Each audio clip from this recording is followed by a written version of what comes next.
মুর্শিদাবাদ জেলার আরও 4টি বিধানসভা কেন্দ্রের প্রার্থী ঘোষণা করল আম জনতা উন্নয়ন পার্টির চেয়ারম্যান হুমায়ুন কবির। এর আগে মুর্শিদাবাদ জেলার 12টি বিধানসভা কেন্দ্রের প্রার্থীর নাম ঘোষণা করেছিলেন তিনি। শুক্রবার রেজিনগরে আম জনতা উন্নয়ন পার্টির কার্যালয়ে নবগ্রাম, খড়গ্রাম, ডোমকল ও জলগির প্রার্থীর নাম ঘোষণা করলেন তিনি। এদিনের সভায় হাওড়া থেকে আইএসএফ এর একাধিক কর্মী হুমায়ুন কবিরের হাত ধরে যোগদান করে আম জনতা উন্নয়ন পার্টিতে। মানসিক স্বাস্থ্যের জন্য সবার আগে যে নামটি মনে ভেসে ওঠে, সুস্থ মনের ঠিকানা মনোবীক্ষণ। যোগাযোগ নাম্বার 7477799513। মুর্শিদাবাদ জেলার আরও 4টি বিধানসভা কেন্দ্রের প্রার্থী ঘোষণা করল আম জনতা উন্নয়ন পার্টির চেয়ারম্যান হুমায়ুন কবির। এর আগেই মুর্শিদাবাদ জেলার 12টি বিধানসভা কেন্দ্রের প্রার্থীর নাম ঘোষণা করেছিলেন তিনি। শুক্রবার রেজিনগরে আম জনতা উন্নয়ন পার্টির কার্যালয়ে নবগ্রাম, খড়গ্রাম, ডোমকল এবং জলঙ্গির প্রার্থীর নাম ঘোষণা করেন তিনি।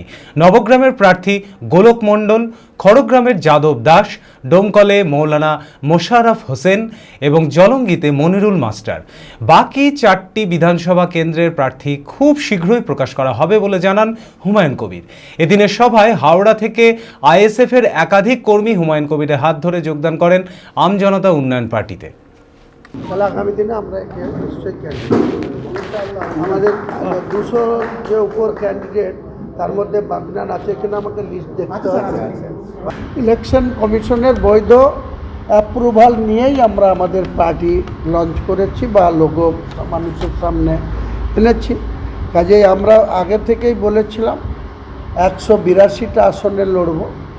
তো আমার সঙ্গে মিম অফিসিয়ালি 10টা সিট অ্যাডজাস্টমেন্ট করেছে বা যৌথভাবে আমরা লড়ব।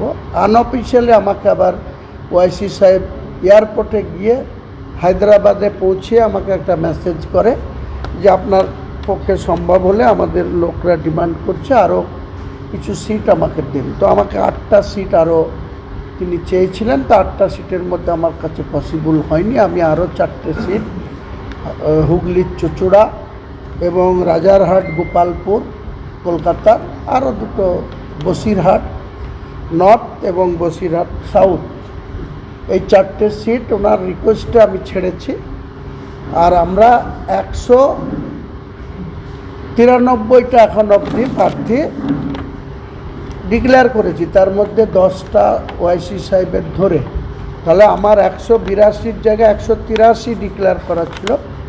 আজকে আমরা আরও 4টে ডিক্লেয়ার করার কথা, সে জায়গায় এক্ষুনি ফোন আসলো বড়ুয়ার যে এসি সিট, রিজার্ভ সিট, সেটা পেন্ডিং রাখছি। এখন আমরা 65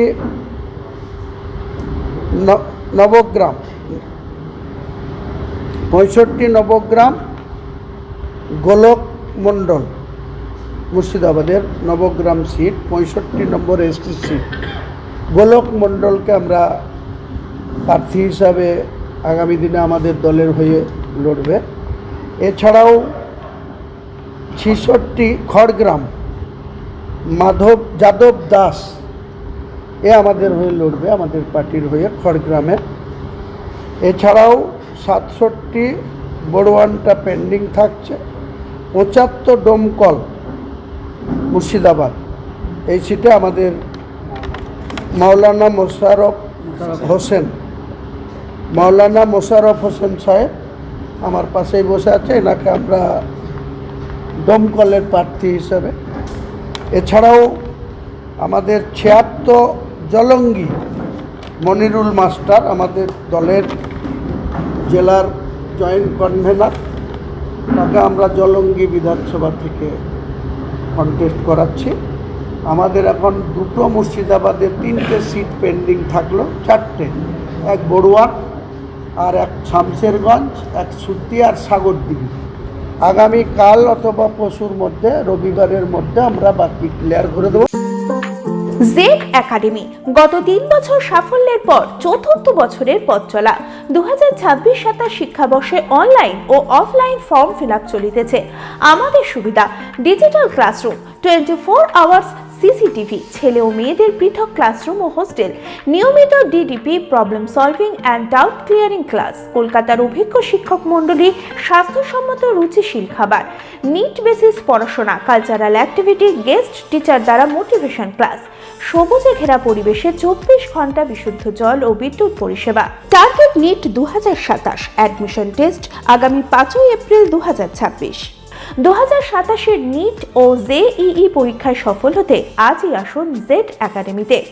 বিশদে জানতে যোগাযোগ করুন। ঠিকানা জেড একাডেমি, সারকাছি রামকৃষ্ণ মিশনের সন্নিকটে, বহরমপুর, মুর্শিদাবাদ।